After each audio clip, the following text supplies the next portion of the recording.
हम लोग परमेश्वर के वचनों में जाने से पहले इस गीत को गाएंगे और परमेश्वर की आराधना करेंगे इस गीत के द्वारा। जीवन जल का सोता तू, जीवन जल का सोता तू बहता जाता है, जीवन जल का सोता तू बहता जाता है, निर्जल भूमि पर मैं बरसाता है, निर्जल भूमि पर मैं बरसाता है। Hallelujah hallelujah hallelu hallelu hallelujah hallelujah hallelujah hallelu hallelu hallelujah hallelujah hallelujah hallelujah hallelujah. प्यासों को तूने पास बुलाया, मन के चट्टान तूने पानी पिलाया, प्यासों को तूने पास बुलाया, मन के चट्टान तूने पानी पिलाया, पी करके वो तुझसे प्यासे ना होंगे कभी, पी करके वो तुझसे प्यासे ना होंगे कभी। Hallelujah hallelujah hallelu hallelu hallelujah hallelujah hallelujah hallelu hallelu hallelujah hallelujah hallelujah hallelujah hallelujah.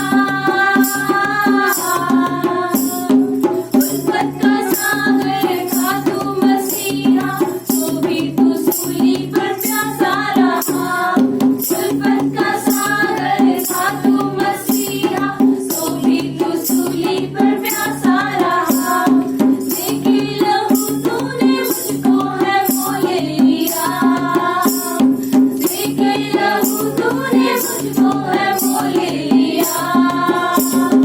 Hallelujah hallelujah hallelu hallelu hallelujah hallelujah hallelujah hallelu hallelu hallelujah hallelujah hallelujah hallelujah hallelujah. जीवन जल का सोता तू बहता जाता है, जीवन जल का सोता तू बहता जाता है, निर्जल भूमि पर मैं बरसाता है, निर्जल भूमि पर मैं बरसाता है। Hallelujah hallelujah hallelu hallelu hallelujah hallelujah hallelujah hallelu hallelu hallelujah hallelujah hallelujah hallelujah hallelujah hallelujah hallelujah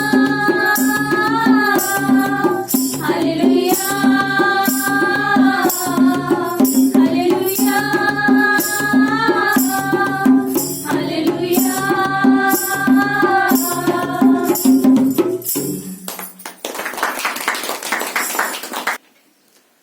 इस सभा में आपका स्वागत है और परमेश्वर हम सब से प्यार करता है। आइए वचनों को देखेंगे।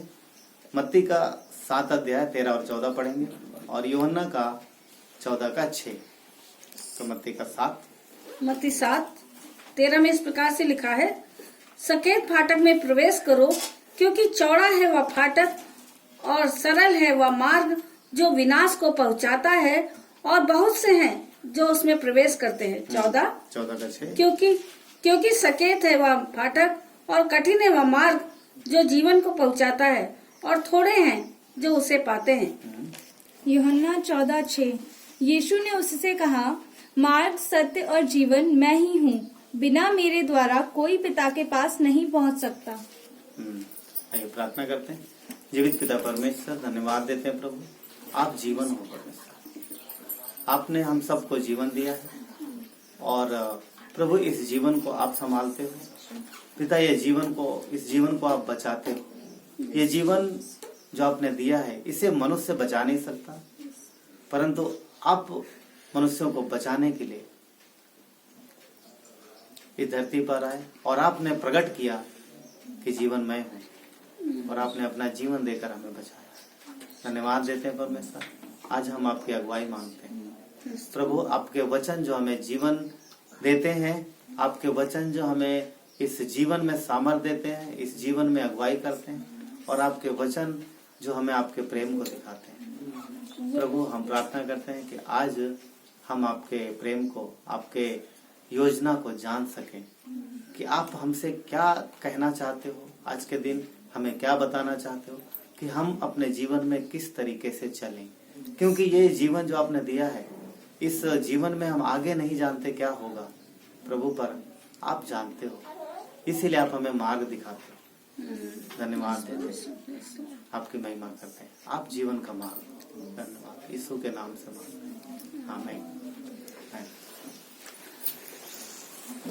यूहन्ना 14:6 में हम लोगों ने देखा कि यीशु ने कहा कि जीवन मैं हूँ, जीवन मैं हूँ।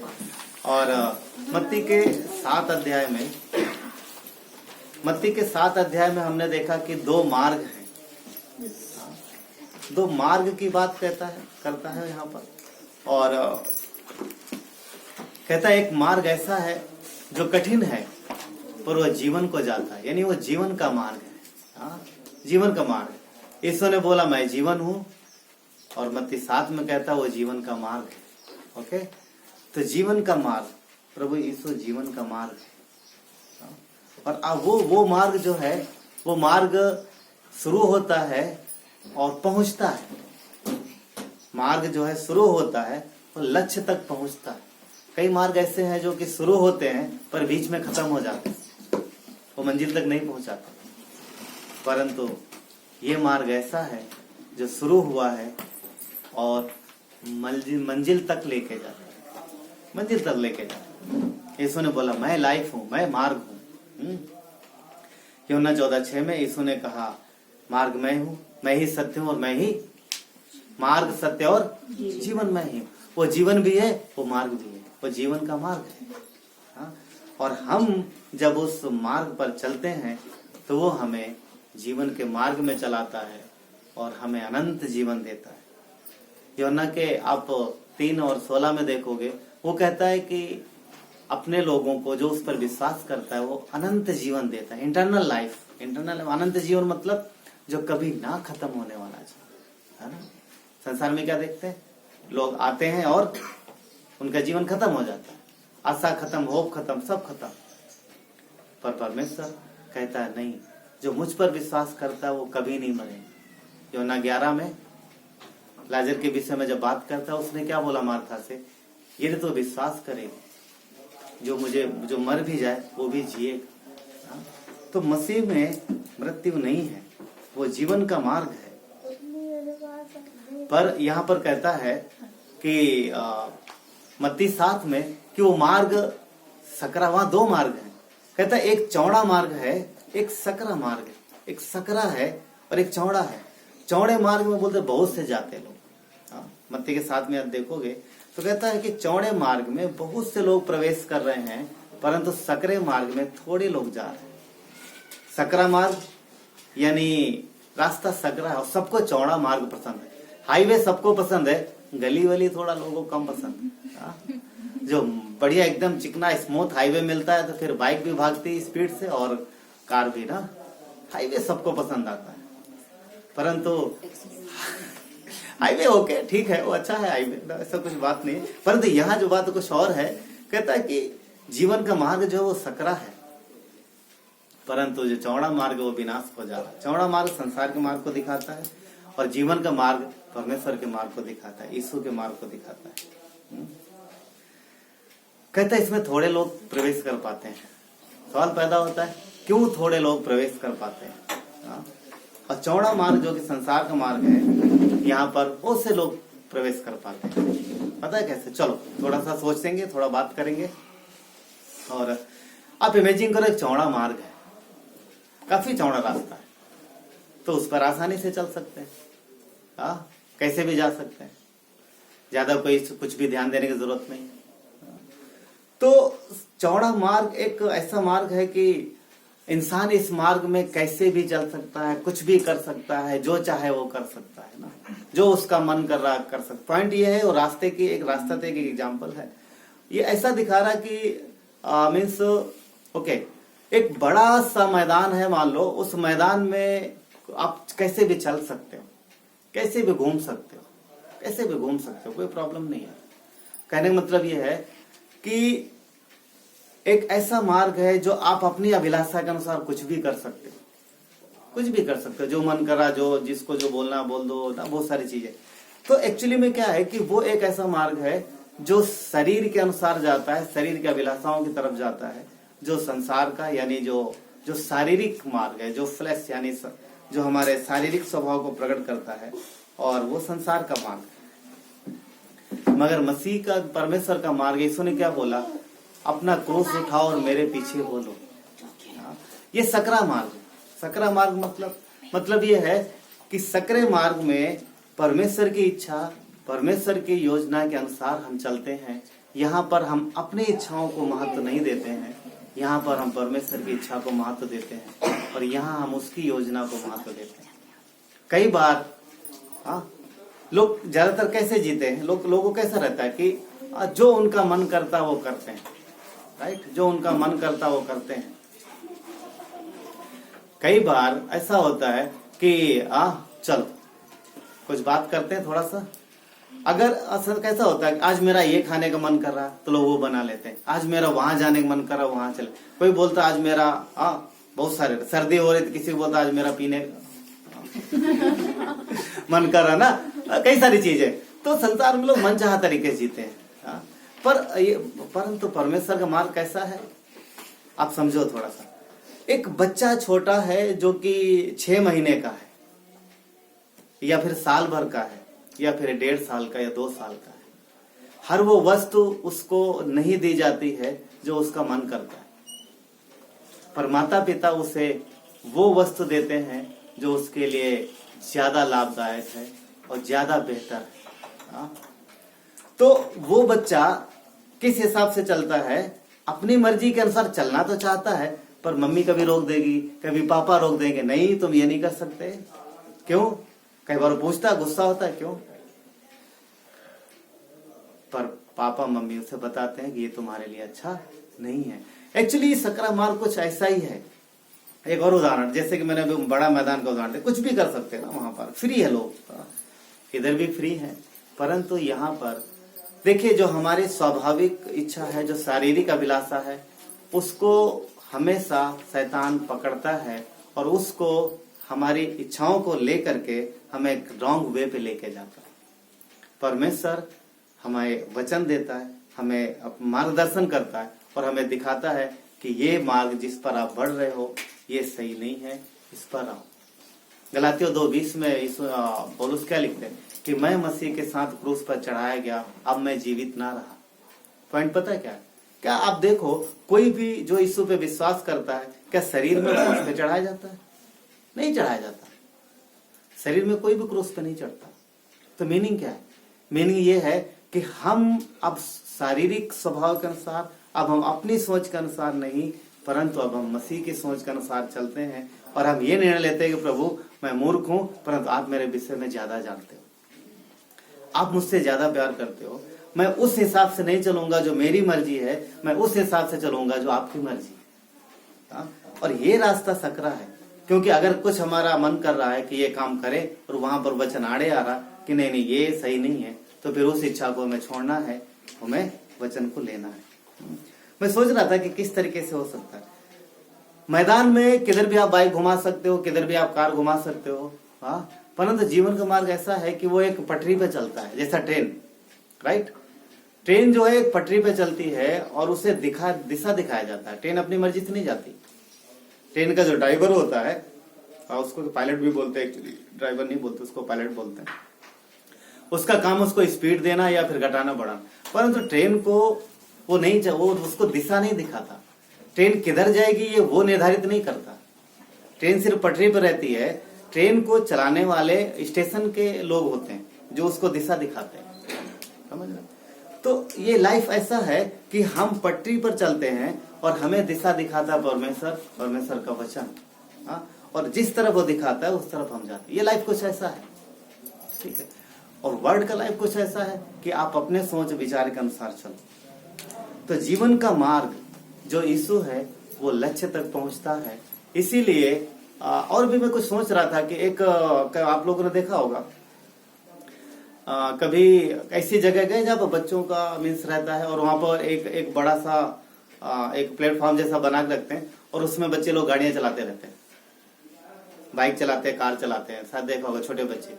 उसके अंदर किधर भी घुमाते हैं, इधर जहां वो फ्री हो तुम जिधर भी घुमा सकते हो, पर वो वही घूमते रहते हैं, गोल गोल वही घूमते रहते हैं, उससे बाहर नहीं निकल पाते क्योंकि वो उनको उतना दायरा है, राइट।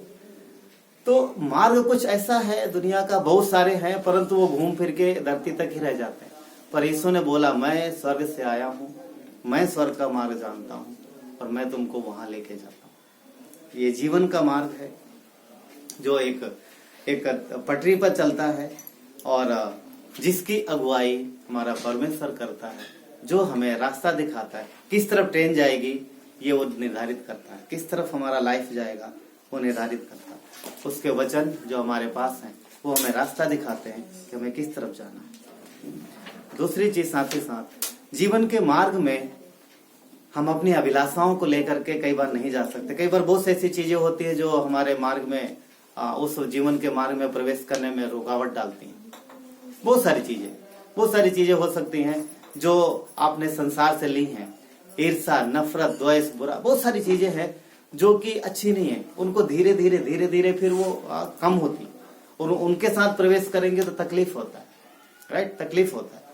तो वो सारी चीजें परमेश्वर जो हमारे जीवन में है और वो चाहता है कि हम थोड़ा थोड़ा उन चीजों से बाहर आए।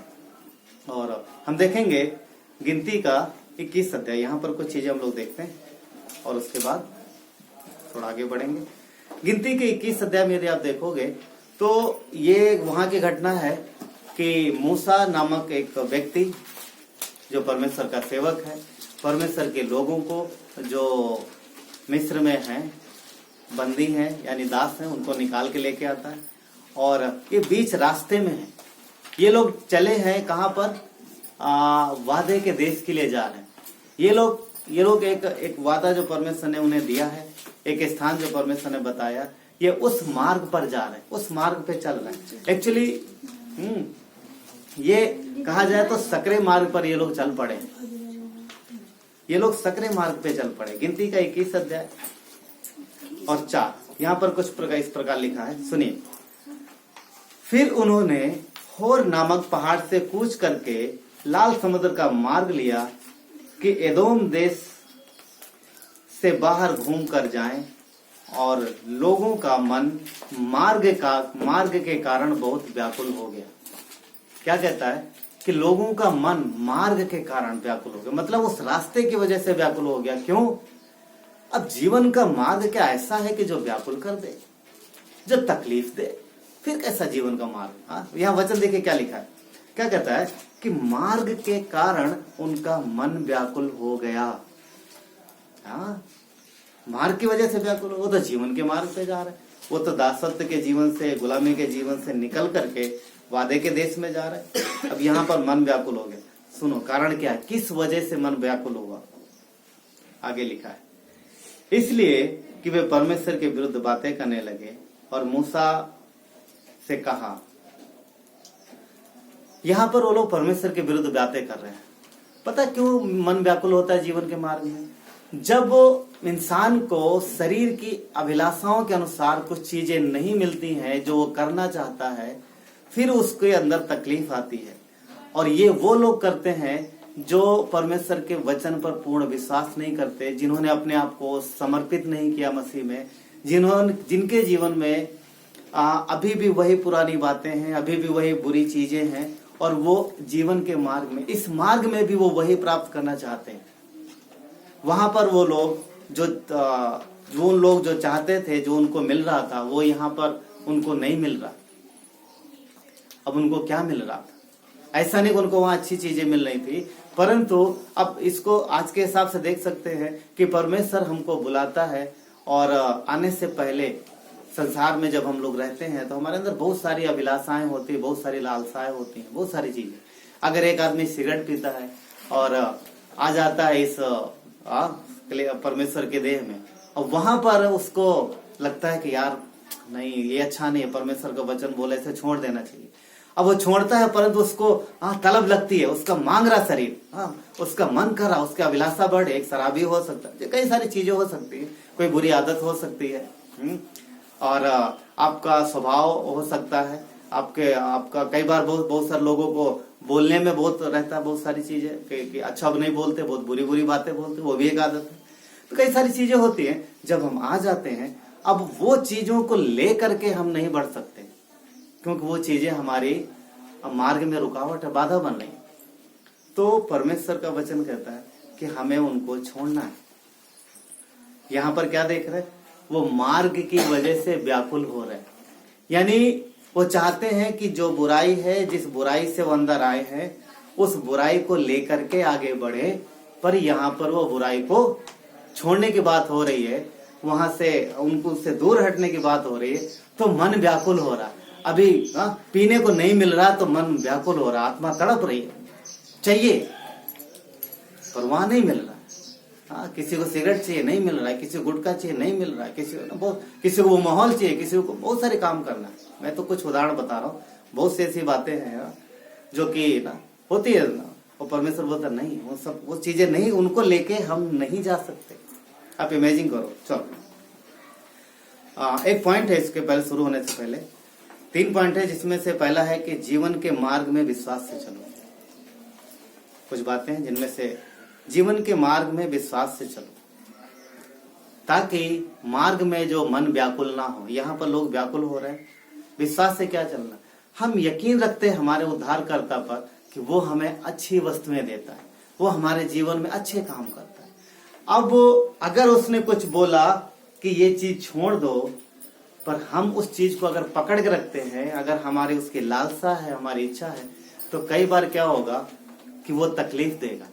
उदाहरण तौर पर अगर एक शराब पीने वाला व्यक्ति है, उदाहरण बता रहे, और परमेश्वर, और वो बहुत पीता है, उसकी वजह से उसकी गवाही खराब है, उसकी वजह से उसका परिवार तकलीफ में है, और वो देखता है वचन में कि परमेश्वर इस चीज को पसंद नहीं करता, तो इसको छोड़ना है। अब ये उसके लिए कठिन बात हो सकती है, ये उसके लिए कठिन मार्ग है कि अभी तक तो वो करता आ रहा, कैसे छोड़े? ये कठिन हो गया उसके लिए। तो कई जो स्वाभाविक बातें हैं, जो पाप की बातें हैं, परमेश्वर उनको छोड़ने के लिए बोलता है। इसीलिए कहते हैं कि सकरा है ये मार्ग, जो इसमें थोड़े लोग प्रवेश कर पाते हैं। क्यों? क्योंकि सबको जो मर्जी आए, जो मिल रहा सब आने दो, सब कुछ करना है। परमेश्वर कहता नहीं, जीवन के मार्ग में तुम बुराई के साथ नहीं जा सकते। हाँ, ये परमेश्वर का काम है, एकदम से हम नहीं छोड़ पाते। बहुत सारी चीजें होती है जिसके लिए हमें प्रार्थना करना है, जिसके लिए हमें विश्वास रखना है, और अपनी बुरी आदतों को परमेश्वर को सौंपना है, और उससे मदद और सामर्थ्य मांगना। वो हमें ताकत देता है ताकि हम बदल सके, और विश्वास रखना है। यदि विश्वास से नहीं चलेंगे तो फिर यहाँ पर समस्या है। यहाँ पर हम लोग जो देख रहे हैं, इनका मन मार्ग की वजह से व्याकुल हो गया है। क्यों? मार्ग में कुछ तकलीफ नहीं था, अच्छे से जा सकते थे, परंतु जो चीजें हो रही थी रास्ते में, जिसकी वजह से उन्होंने भरोसा नहीं रखा और मन व्याकुल हो गया उनका। इब्रानियों का 11:6 कहता है, विश्वास बिना उसे प्रसन्न करना अनहोना है। मतलब ये है कि जब हम विश्वास रखते हैं तो हमें उसके अनुसार चलना है। यदि हम कहें मुंह से कि हम विश्वास रखते हैं और हमारे काम वैसे ना हो, याकूब बोलता है, तो फिर हमारा विश्वास कैसा है? ये लोग चल पड़े परमेश्वर के कामों को देख करके चल पड़े पीछे। अब मार्ग में तकलीफें आ रही तो मन व्याकुल हो रहा। यहाँ पर दूसरा कुरिन्थियों का 5:7 कहता है, क्योंकि हम रूप को नहीं, रूप को देखकर नहीं चलते परंतु विश्वास से चलते हैं।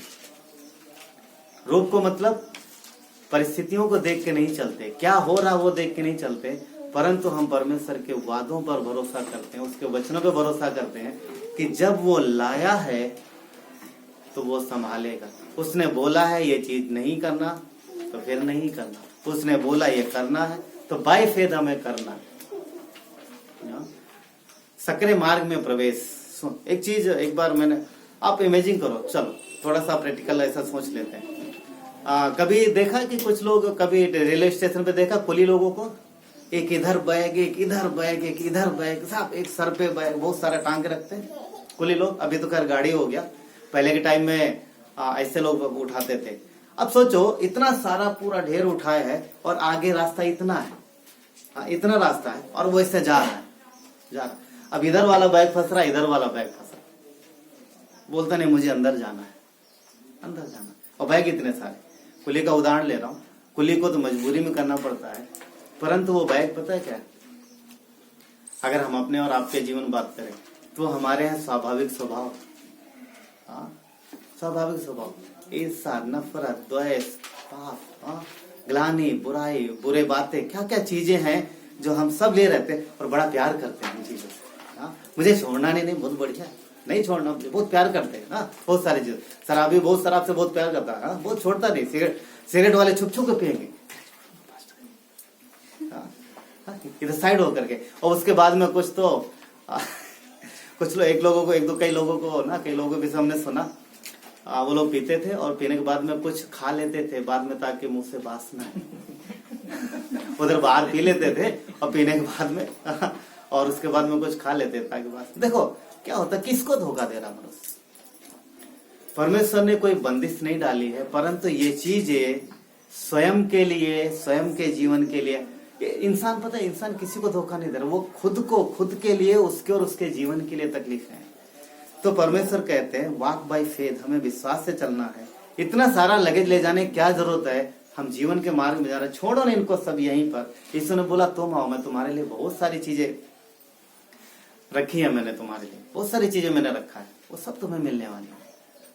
नहीं ये वाला शर्ट भी उठा लो, ये पैंट भी उठा लो, ये सामान भी ले लो, ये वो पुराना है तो चलेगा पर लेके चलो, काम आएगा। यहाँ पर वही हो रहा था, यहाँ पर वो लोग जब निकले तो बहुत सारी चीजें, आप इमेजिन करोगे 13 दिन का रास्ता था, 2 महीने का सामान लेके निकले थे। नहीं समझ पाए, 13 दिन का लगभग मार्ग था और रास्ते में जानते थे कि 13 दिन का मार्ग है, परंतु 2 महीने का सामान लेके निकले थे। उनका भरोसा उस बुलाने वाले पे नहीं था, उनका भरोसा खुद पर था कि हम रास्ते के लिए खुद इंतजाम करें और खुद हम अपना जो लेके जा रहे हैं वो उसके अनुसार चलेंगे, उसके अनुसार जीवन जिएंगे। आप देखोगे, पढ़ोगे, जैसे उनका राशन खत्म हो गया उसके बाद परमेश्वर ने स्वर्ग से रोटी देना शुरू किया। उनको लगता था 13 दिन का मार्ग है, तो 13 दिन का था, पर अविश्वास की वजह से मुझे ये भी चाहिए, मुझे वो भी चाहिए, मुझे सब कुछ लेके जाना है, वो 40 साल का हो गया। 13 दिन के सफर में 40 साल लग गए पहुंचने में। परमेश्वर विश्वास हो गए, उसने बोला मैं तुमको लेके चलता हूं, मैं तुम्हें पहुंचाऊंगा, वो विश्वास योग्यता से पहुंचाया। मगर जब लोगों ने भरोसा नहीं रखा तो क्या हुआ, रास्ता लंबा हो गया, बड़ा हो गया, ज्यादा दिन का हो गया। यहाँ पर क्या कह रहा, गिनती के 5 में क्या कहते हैं, 21-5 में, वो परमेश्वर के विरुद्ध बातें करने लगे, समझ में? और मूसा से कहा तुम लोग हमको मिस्र से जंगल में मारने के लिए क्यों ले आए हो। क्या कह रहे हैं, तुम लोग हमको मिस्र से जंगल में मारने के लिए क्यों ले आए हो। यहाँ तो ना रोटी है ना पानी है। परमेश्वर उन्हें स्वर्ग से रोटी दे रहा था जो उन्होंने ना खाई थी, ना कभी उनके बाप दादों ने खाई थी।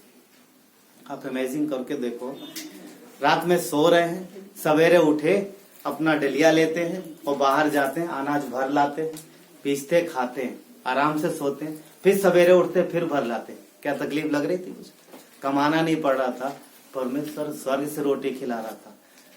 इतिहास की एक ही ऐसी घटना है मानव इतिहास में जहां पर हुई, लगभग परमेश्वर ने 40 साल उनको बिठा के खिलाया। और ये लोग क्या बोल रहे हैं, ना तो यहाँ पानी है ना यहाँ रोटी है। और देखो जो परमेश्वर उनको रोटी दे रहा था, उस रोटी के विषय में क्या कहते हैं, कहते हैं और हमारे प्राण इस निकम्मी रोटी से दुखित हैं। कौन सी रोटी? जो परमेश्वर स्वर्ग से दे रहा है उसको बोलते ये निकम्मी रोटी है, इससे हम परेशान हो गए। समझ पा रहे? क्या चाहिए था? वही पाप का जीवन, वही पुराना जीवन। हाँ, परमेश्वर बोल वो अच्छी वस्तुएं दे रहा है, परंतु इनको पुराना जीवन चाहिए। नीति वचन में एक वचन कहता है कि सुअरनी को नहला धुला कर छोड़ दो तो वापस फिर कहाँ जाती है? उसी कीचड़ में। तो कहने का मतलब यह है कि परमेश्वर जो कि अनंत जीवन देना चाह रहा, आनंद की वस्तुएं, आनंद का जीवन देना चाह रहा, शांति देना चाह रहा, धीरज देना चाह रहा और बहुत सारी वस्तुएं, परंतु पापी स्वभाव बार बार वही चीजें मांगता है। ओके, यीशु ने बोला यूहन्ना 10:27 में, मेरी भेड़ें मेरे पीछे चलती हैं, उसकी भेड़ें उसके पीछे चलती हैं। हाँ, हमारे आगे आगे चलता है, लोग उसके पीछे चलते हैं, हम उसके पीछे चलते हैं, हम उसको देख के चलते हैं। अब चरवाहा भेड़ों को जब लेके जाता है तो चढ़ाई भी हो सकती है, कटीली झाड़ियां भी हो सकती हैं, वहां पर हो सकता है कि नीचे पत्थर, हाँ, पथरीली जमीन हो जो पैरों में चुभे, तो चरवाहा ध्यान रखता है। पर भेड़ें पता किस भरोसे से चलती कि ये मेरा चरवाहा है और ये जहां मुझे लेके जा रहा है वो भले स्थान और अच्छे स्थान पे लेके जा रहा, वो जहां उसके लिए अच्छी वस्तु है, और विश्वास से उसके पीछे चलती। जीवन के मार्ग में विश्वास से चलना है। अब झाड़ी से निकलते समय कांटे तो कई बार चुभते हैं, पर भेड़ों की नजर कांटों पे नहीं होती, भेड़ों की नजर चरवाहे पर होती है। मेरा चरवाहा उधर जा रहा है, वो निकल गया है, हम भी निकल जाएंगे।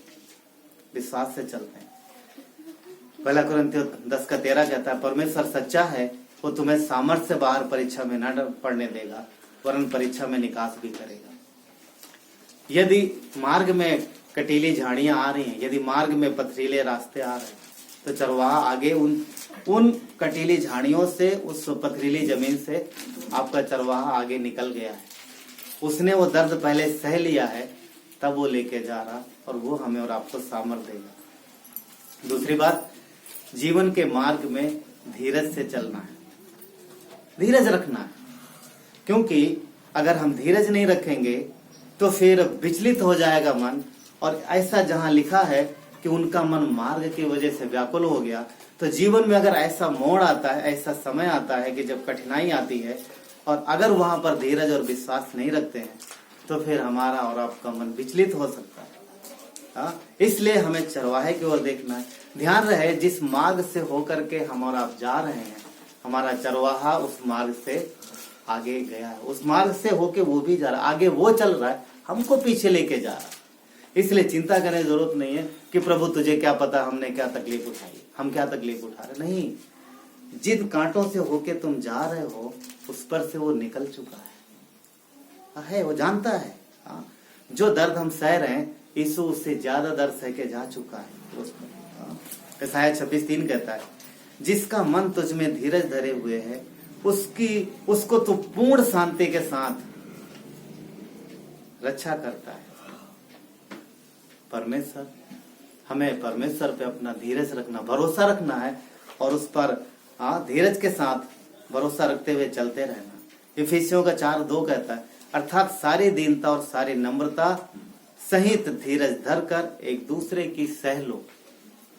इफिसियों का 4:2। प्रॉब्लम कहीं भी हो सकती है, पड़ोस में हो सकती है, घर में हो सकती है, देह में हो सकती है, पर हमें धीरज रखना है और विश्वास से अपने चरवाहे को देखना। इफिसियों का 4:3 कहता है, मेल के बंधन में एकता रखने का यत्न करो। मेल का बंधन, परमेश्वर मेल मिलाप के लिए लाया, राइट? तो हमें प्रेम से रखना है, रहना है, धीरज रखना है और यूनिटी बना कर रखना है। परमेश्वर के अधीन रहते हैं, परमेश्वर की अधीनता के वचन के अनुसार हम चलते हैं, धीरज और मेल मिलाप, राइट? शैतान हमारी शारीरिक अभिलाषाओं को बढ़ाएगा। शारीरिक अभिलाषाएं समझते हैं, मुझे सोने की बहुत ज्यादा आदत है, उदाहरण तौर पर, नहीं मुझे नहीं है। हाँ। तो अगर किसी को है तो खैर सर्दियों में नींद ज्यादा सताती है और सर्दियां भी तो जा रही हैं, पर ऐसे में इन चाहे सोना हो, चाहे खाना हो, चाहे कोई चीज पसंद, कुछ भी हो, शैतान जो है शारीरिक वस्तुओं, शारीरिक अभिलाषाओं को ही पकड़ेगा। सुनिए, आत्मिक जीवन पर शैतान का कोई जोर नहीं है। उसका जितनी भी ताकत हमारे और आपके जीवन में है वो स्वाभाविक स्वभाव पर ही लगाएगा, यानी शारीरिक जीवन पे लगाएगा। पाप के पहले आदम का उस पर कोई अधिकार नहीं था, पाप के बाद ही अधिकार आया। अगर शैतान का अधिकार हमारे और आपके जीवन में है तो पता किस क्षेत्र में है? पापी स्वभाव में, बस और कहीं नहीं। वो हमारे पुराने स्वभाव को पकड़ता है, मन में विचार लेके आएगा, शरीर के अभिलाषाओं को बढ़ाएगा, वो उसी पर अटैक कर सकता है, वही उसी को हथियार बना सकता है और उसी के द्वारा, अभिलाषाओं के द्वारा, शारीरिक जीवन के द्वारा हमारे आत्मिक जीवन से हमें दूर करता है। यहाँ पर क्या हो रहा, गिनती के 21 में देखो यहाँ क्या हो रहा है, जहाँ पर हम लोग हैं। यहाँ पर ये लोग विद्रोह कर रहे हैं, किससे? परमेश्वर से। परमेश्वर से विद्रोह कर रहे हैं। यहाँ ना तो रोटी है ना पानी है, पर हमारे प्राण इस निकम्मी रोटी से दुखित है। जो परमेश्वर आशीष दे रहा वो उसको ऊपर दोष लगे, ये क्या दिया परमेश्वर ने मुझे, क्या दिया परमेश्वर, हमको तो उम्मीद थी कुछ और, पर दिया क्या। कई बार होता है, प्रभु हमको एक महल चाहिए और एक छोटा सा घर मिल जाता है। उदाहरण बता रहे हैं, परमेश्वर बोलता है संतुष्ट रहो, धीरज रखो, तो ये पहले ये तो लो, जो मिल रहा है ये तो लो। धीरज के अनुसार चलते। पर यहाँ पर लोगों ने विद्रोह किया, परिणाम पता है क्या? पाप का परिणाम हमेशा जो है वो तकलीफदायक है। यहाँ पर आप देखोगे लोगों ने विद्रोह किया और आगे वचन कहता है, तब यहोवा ने उन लोगों में तेज विष वाले सांपों को भेज दिया। एक्चुअली मैं सोच रहा था क्या वाकई में परमेश्वर ने सांप भेजा अपनी मंडली में? आगे लिखा है, अतः भेजे और जो उनको डसने लगे और बहुत से इजरायली मर गए। मैं सोच रहा था क्या परमेश्वर वाकई में अपने लोगों के बीच में सांप भेजेगा ताकि उसको काटे और मर जाए। फिर मैंने इस पर थोड़ा सा छानबीन की तो पता क्या, परमेश्वर ने सांप नहीं भेजे थे। जिस जगह से वो लोग गुजर रहे थे वहां पे बहुत से सांप थे ऑलरेडी। परमेश्वर के प्रोटेक्शन की वजह से वो उनको छू नहीं पा रहे थे। परमेश्वर के प्रोटेक्शन, उसकी सुरक्षा की वजह से उन तक वो पहुंच नहीं पा रहे थे। जब उन्होंने विद्रोह किया, जब उन्होंने पाप किया, जब परमेश्वर के अगेंस्ट में गए, तो वो लोग जिन्होंने विद्रोह किया उन पर से वो पाप की वजह से वो सुरक्षा घेरा टूटा और सांप अंदर है। उनको मौका मिला। जब भी हम परमेश्वर की संगति से बाहर होते, जब हम उसकी कवरिंग से बाहर होते, जब पाप में जीवन बिताते, तभी शैतान को मौका मिलता है। तभी मौका मिलता है ताकि वो आए और हमें डसे, यानी ताकि आए और हमें बहकाए। यहाँ पर बोलते हैं कि सांप आए और बहुत से इजरायली मर गए। कौन मरे? जो विद्रोह कर रहे थे, ना कि वो जो परमेश्वर पे धीरज रखे हुए थे और जो विश्वास और धीरज से चल रहे थे, वो नहीं। जो विद्रोह कर रहे थे उनका सुरक्षा घेरा टूटा, सांपों ने उनको डसा। सिद्धांत क्या है? जब हम परमेश्वर के विरुद्ध बातें करते हैं या फिर जब हम उसकी सुरक्षा घेरा से बाहर निकलते हैं तो फिर शैतान को मौका मिलता है। परंतु परमेश्वर ने यहाँ पर क्या किया पता? परमेश्वर ने पता क्या किया? यहाँ पर परमेश्वर ने मूसा को बोला, एक सांप को बांध और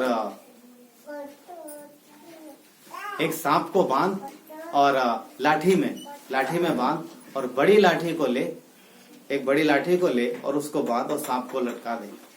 और जो लोग सांप को देखेंगे वो लोग क्या होंगे? बच जाएंगे। वो लोग बच जाएंगे। जो वो सांप को देखेंगे वो लोग बच जाएंगे। और मूसा ने वही किया, एक सांप को बांधा और ऐसा टांग दिया। और जो लोग उस सांप को देख रहे थे वो लोग बचे। जीवन के मार्ग पर हमें धीरज से चलना है। पॉइंट नंबर 3, जीवन के मार्ग में परमेश्वर की इच्छा अनुसार चलना।